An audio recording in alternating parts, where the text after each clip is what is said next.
राजस्थान के सभी किसान भाइयों को ज्योति पारिक का प्यार और सम्मान भरा नमस्कार। रबी फसलें अपनी पूरी बढ़वार पर हैं और इधर समय चल रहा है फसलों की कटाई और गहाई का। फसलों से दाना निकालने के लिए किसान भाई थ्रेशर का इस्तेमाल करते हैं। भाई, इसमें सुविधा जो है, समय भी कम, मेहनत भी कम और काम 16 आने। लेकिन थ्रेशर के इस्तेमाल के लिए पूरी सावधानी बरतना जरूरी है, वरना लेने के देने पड़ सकते हैं। कैसी सावधानियां, आइए देखते हैं।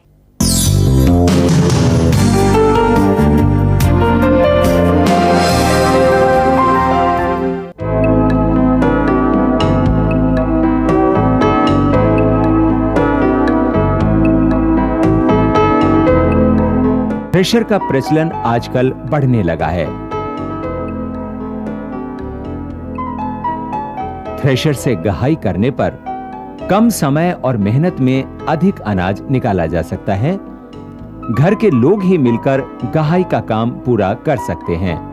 बाहर के श्रमिकों की आवश्यकता कम ही पड़ती है। दूसरी तरफ जल्दी से जल्दी गहाई करके उत्पादन को सुरक्षित जगह पर पहुंचाया जा सकता है और समय से पहले बाजार में बेचकर अधिक लाभ भी लिया जा सकता है, ताकि खराब मौसम और बूंदाबांदी के कारण खुले में रखी फसल खराब नहीं होने पाए। इतनी सारी खूबियों के बावजूद कटाई और गहाई के काम में जरा सी असावधानी से भयंकर दुर्घटनाएं हो जाती हैं। इनमें इंसान कई बार अपंग हो जाता है और जान तक चली जाती है। इनसे बचने के लिए थ्रेशर मशीनों का दुरुस्त होना जरूरी है। गहाई से पहले थ्रेशर की पूरी तरह जांच कर लें। देख लें कि उनका अलाइनमेंट ठीक है अथवा नहीं। कोई नट बोल्ट ढीला हो तो उन्हें भली प्रकार कस लें। बियरिंग और घूमने वाले पुर्जों में ग्रीस या मोबिल ऑयल देवें। बिजली की मोटर से यदि थ्रेशर चलाना है तो सभी तारों के जोड़ों पर टेप लगा दें। थ्रेशर के फीड ट्रफ की लंबाई कम से कम 90 सेंटीमीटर होनी चाहिए और वो ऊपर से 50 सेंटीमीटर ढका हुआ होना चाहिए। खलिहान में भी कुछ सावधानियां रखना जरूरी है। जहां खलिहान डालना हो वहां जमीन साफ सुथरी हो। खलिहान के ऊपर से या आसपास से बिजली के तार नहीं जा रहे हों। रेलवे लाइन के किनारे खलिहान नहीं डालना चाहिए। कभी कभी चिंगारी निकलने से आग लगने का खतरा बढ़ जाता है। खलिहान के आसपास बीड़ी सिगरेट न पिए और न ही आग जलाएं। थोड़ी सी लापरवाही से पूरी मेहनत बेकार चली जाती है और बहुत नुकसान हो सकता है। इसी प्रकार खलिहान में रखी फसल को भी भली प्रकार सुखा लें। फसल गीली रहने के कारण थ्रेशर की शाफ्ट में लिपट जाने से थ्रेशर पर भार पड़ता है और गहाई सही नहीं होती। गहाई के समय किसी प्रकार का नशा न करें। थ्रेशर पर काम करते समय ढीले कपड़े न पहने। कपड़ों को भली प्रकार कस लें, अन्यथा हवा में उड़ते कपड़े और बाल थ्रेशर में फंसने के कारण दुर्घटना की संभावना बढ़ जाती है। थ्रेशर का उपयोग करते समय हाथ बचाते हुए काम करें। सूर्यास्त के बाद थ्रेशिंग न करें। यदि सूर्यास्त के बाद गहाई करनी ही है तो रोशनी की पर्याप्त व्यवस्था कर लें। पर्याप्त रोशनी के बिना दुर्घटना की आशंका बढ़ जाती है और अनाज भी दिखाई नहीं देता कि साफ निकल रहा है अथवा नहीं। इसके अलावा फसल की गुणवत्ता के लिए यह ध्यान रखें कि फसल पूरी तरह सूखी हुई हो। दानों को भली प्रकार साफ करके बाजार में ले जाएं तो कीमत अच्छी मिलती है। इस प्रकार गहाई के समय कुछ सावधानियां बरतना जरूरी है, जैसे खलिहान के आसपास बीड़ी सिगरेट न पिए और न ही आग जलाएं। खलिहान को बिजली के तार के नीचे न डालें। गहाई के समय किसी प्रकार का नशा न करें। फसल को गहाई से पहले पूरी तरह सुखा लें।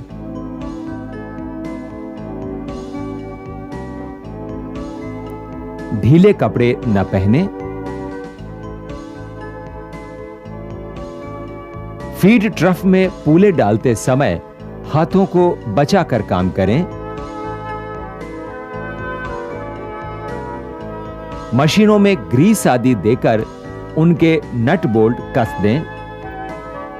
बिजली के खुले तारों पर टेप लगाकर इन्हें ढक दें। गहाई के समय रोशनी की पर्याप्त व्यवस्था रखें तो खलिहान में होने वाली दुर्घटनाओं से काफी हद तक बचा जा सकता है।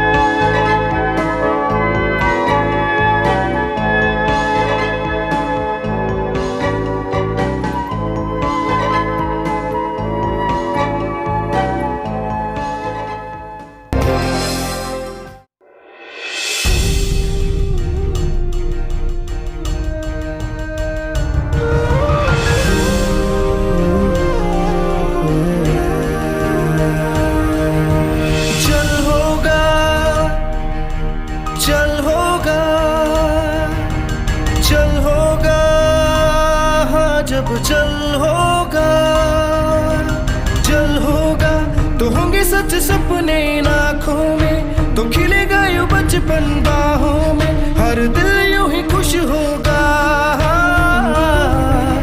जल होगा तो झूमेगी यूं फसलें खेतों में, खुशहाली होगी हर घर में, हर दिन यूं ही बीतेगा। जल होगा तो होंगे सच सपने आँखों में, तो खिलेगा यूं बचपन बाहों में, हर दिल सरकार ने संभाली है जल संचय की कमान, अब और बढ़ेगा राजस्थान और उसका मान। मुख्यमंत्री जल स्वावलंबन अभियान। उत्पादकता बढ़ाने के लिए गेहूं की क्रांतिक अवस्थाओं पर सिंचाई अवश्य करें। गेहूं में तीसरी सिंचाई गांठ बनते समय 65 से 70 दिन पर करें। चौथी सिंचाई बाली आते समय 85 से 90 दिन की फसल पर करें। पांचवी सिंचाई दाने की दूधिया अवस्था के समय 100 से 110 दिन पर और छठी सिंचाई दाना पकते समय 115 से 120 दिन की फसल पर करें। अधिक जानकारी के लिए निकट के कृषि कार्यालय या किसान कॉल सेंटर के निःशुल्क फोन नंबर 1800 180 1551 पर संपर्क करें। तो देखा आपने, सावधानी से काम लें तो मुसीबतों से बचना कोई मुश्किल काम नहीं है। लेकिन भाई, ये खेती है, समस्याएं तो कोई ना कोई आती ही रहती हैं। तो आइए सुलझाते हैं खेती संबंधी कुछ उलझने। आज मैं 3 गोभी पत्ता गोभी उगा मिली थी जी के लट लाग रही थे और पत्ता खा मिले थे। ये कोई उपाय बताओ मन। देखो, यहाँ से पत्ता गोभी में जो नुकसान आप देख रहे हैं ना, पत्ता कट रहा है जो, इनमें पत्ती काट वाला कीट लागे जी। वे पत्ती में गोल छेद भी करे, इनकी पत्तियां भी खावे और कई बार आप देख रहे हैं पूरी पत्ता गोभी ने खत्म कर दी। इस प्रकार से अपनी गोभी में बहुत नुकसान हो, तो इनको रोकथाम करना बहुत आवश्यक है। इनका रोकथाम वास्ते कुछ आपने दवाई की मदद लेनी पड़े, जिसमें आप मुख्य रूप से कार्बरिल नामक दवाई आवे, 5% चूर्ण आवे, या मेलाथियान नामक चूर्ण आवे, पाउडर आवे दवाइयाँ का, बाकी पाउडर को भुरकाव आप कर सका 20 से 25 किलोग्राम प्रति हेक्टेयर के हिसाब से को भुरकाव कर देवा सुबह या शाम के टाइम। इस प्रकार से एक पानी की दवाई भी आवे, जिसमें आप पानी मिला डाला, मेलाथियान नामक दवाई आवे, 1 मिलीलीटर दवाई की मात्रा ने 1 लीटर पानी मिला करके और इन्हें छिड़काव कर देवा बराबर। उनसे कहिए कि जो भी लटा इनमें नुकसान कर रही है, गोभी में आपने पत्तियाँ खा रही है, ये गोभी ना नुकसान कर रही है, तो वहाँ वो दवाई के संपर्क में आवे से भी लटा नष्ट हो जाए और अपने गोभी की फसल स्वस्थ रहे, बढ़िया रहे। इनमें एक बात ध्यान रखवा की आया है कि जो भी आप छिड़काव कर रहे हैं ये सब दवाएं जहरीली है, आप जाना ये चीज़ ने, तो बहुत सोच समझ के को काम में लेना है। तो जो गोभी आपने तोड़वा लायक है भी गोभी नहीं तो आप ले जाओ बाजार में दवाई छिड़कवा के पहले, ताकि बिना स्वस्थ गोभी जो है बन ले जावा और मंडी में बेच देवा।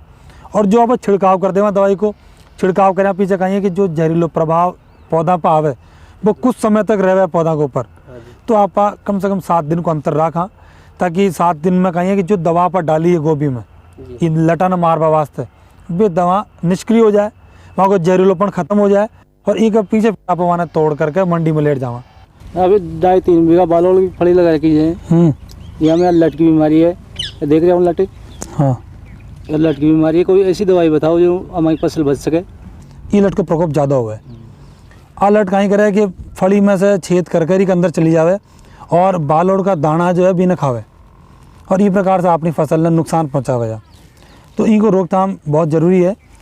जब भी आपने फसल में इस प्रकार को प्रकोप दिखे भी टाइम आपा जितनी काणी फलें आपने नज़र आवे भी काणी फलें आपा तोड़ लेवा, तोड़ के और गहरा गड्ढा में गाड़ देवा, ताकि ये लटा नष्ट हो जाए, ये दोबारा न बने एक तो, और दूसरों जो स्वस्थ फलियाँ जो भी आपने खेत में दूसरी है वहाँ फलियाँ में दोबारा नुकसान न करे। एक पश्चात जब आपने प्रकोप कुछ और दिखे या कुछ अपने नुकसान ज़्यादा हुए भी टाइम आपा कुछ दवाइयाँ को सहारो ले सका, जी मैं मुख्य रूप से मेलाथियान नामक दवाई आवे 1 मिलीलीटर दवाई की मात्रा ने 1 लीटर पानी मिला करके और इन्हें छिड़काव कर देवा बराबर।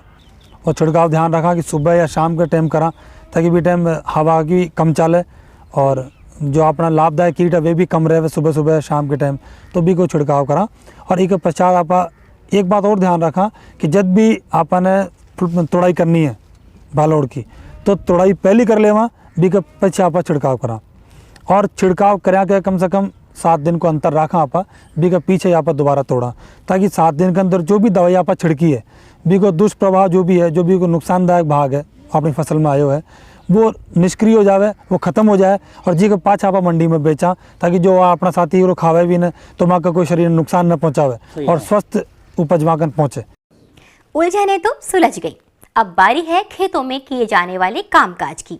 तो आइए देखते हैं कि आने वाले 15 दिनों में हमें खेतों में क्या क्या काम करना है।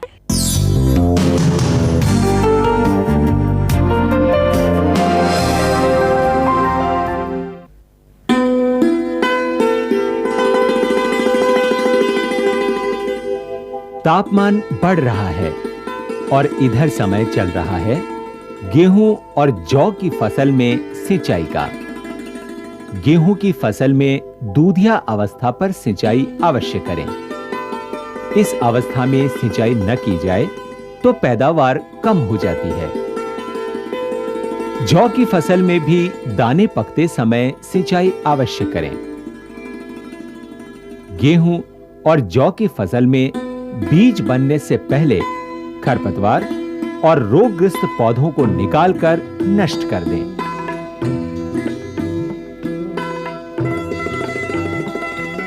दीमक का प्रकोप दिखाई दे तो प्रति हेक्टेयर 4 लीटर क्लोरोपाइरिफॉस 20 EC दवा पानी में मिलाकर सिंचाई के साथ देना चाहिए। गेहूं और जौ में इस समय चूहे काफी नुकसान पहुंचाते हैं। इनकी रोकथाम के लिए पहले आबाद बिलों का पता लगाएं। इसके लिए सभी बिलों को बंद कर दें।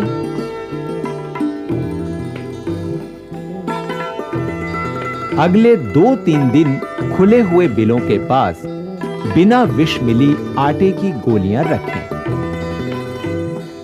इसके बाद जिंक फॉस्फाइड मिली विषैली गोलियां रखें।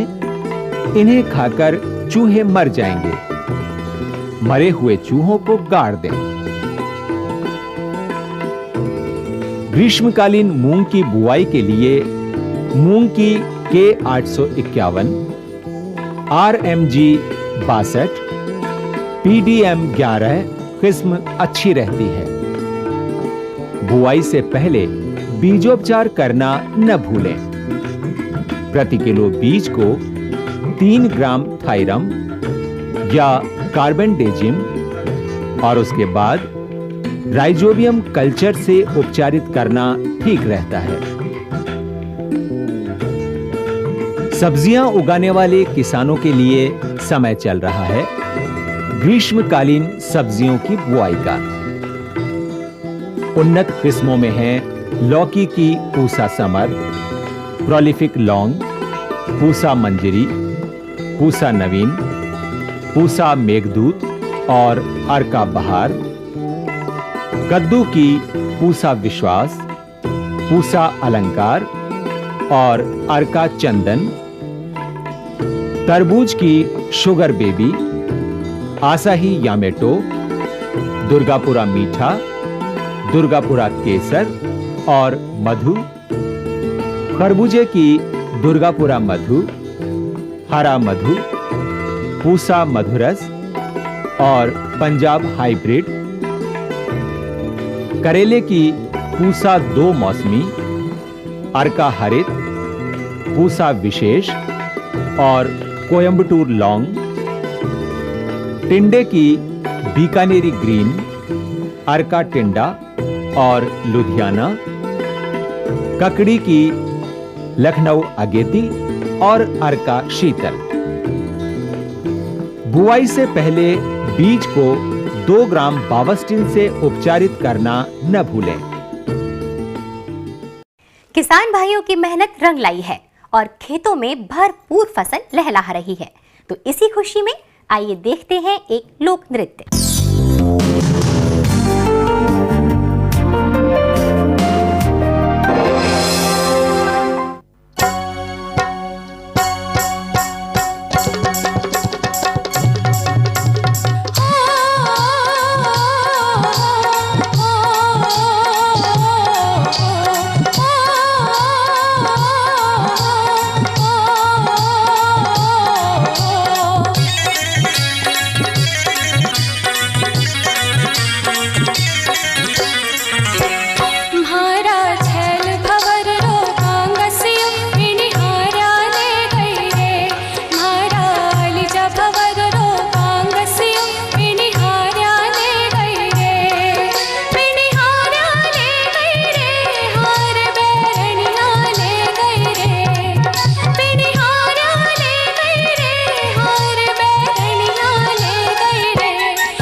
कैसा लगा आपको हमारा खेती बाड़ी का ये अंक? अच्छा ही लगा होगा। अपने सुझाव हमें देना ना भूलिएगा। हमारा पता है खेती बाड़ी 118 पंत कृषि भवन, जनपद जयपुर 302005। नमस्कार।